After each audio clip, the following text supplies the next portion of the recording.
Slide, please. Now let's move on to put a pillow on your fridge day. Now, excuse me 1 second. All right, folks, time to get serious. So, put a pillow on your fridge day is actually a worship holiday.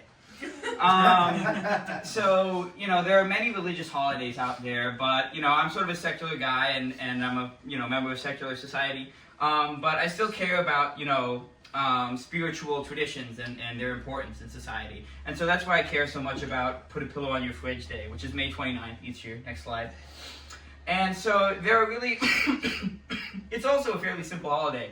There are 2 steps to it. First, we have a feast, which is the feast of recipes that we've been meaning to try, but we haven't yet. Following this is the ritual. So the feast is fairly simple. Everybody comes sort of a potluck style. You make a recipe that you've been thinking about trying out, but you haven't yet. Then we get to the ritual. Next slide, please.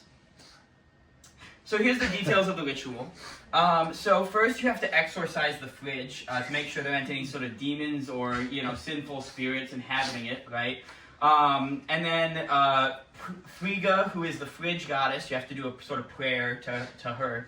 And then Pillonius, you have to, the pillow lord, you have to perform a hymn to Pillonius, so that's a big part of the ritual. And then lastly, of course, the putting of the pillow up on the fridge, right? Next slide.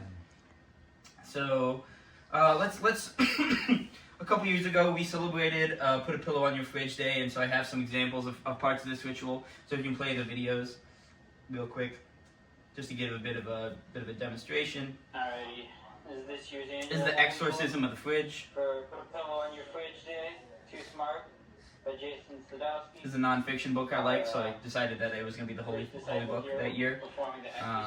But really the holy book can be whatever you want. And you just sort of do a reading from the holy book, and then, you sort of exercise the fridge. So let's see Nick as he exercises the fridge here. I will open to page 49, section 4, 10 Theses on Digital Capitalism. The smarter enterprise will force economic growth, and it will force societal progress.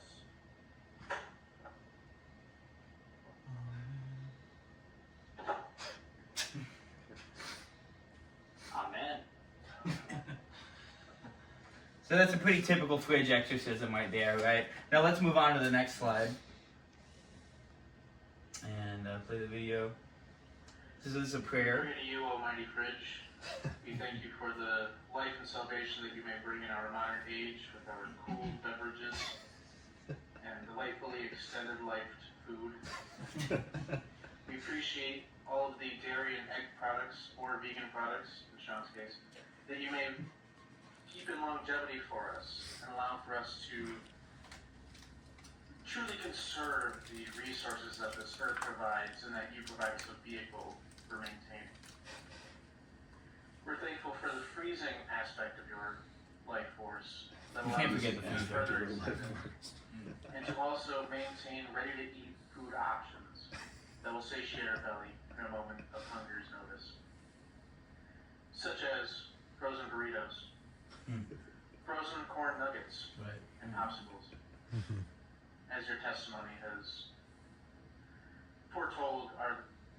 It got cut off there, but that captures the idea of the prayer. And lastly, we'll go to the putting of the pillow upon the fridge, which is the most important part. I couldn't figure out how to rotate the video. But. Give us a generous bounty. O Frigidaires, hear our prayer. Give us a chili chili.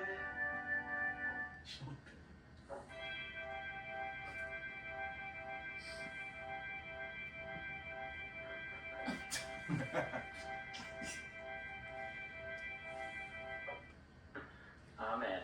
Amen. Alright, let's play some games. And so that's sort of an example of a typical put a pillow on your fridge day. Final slide.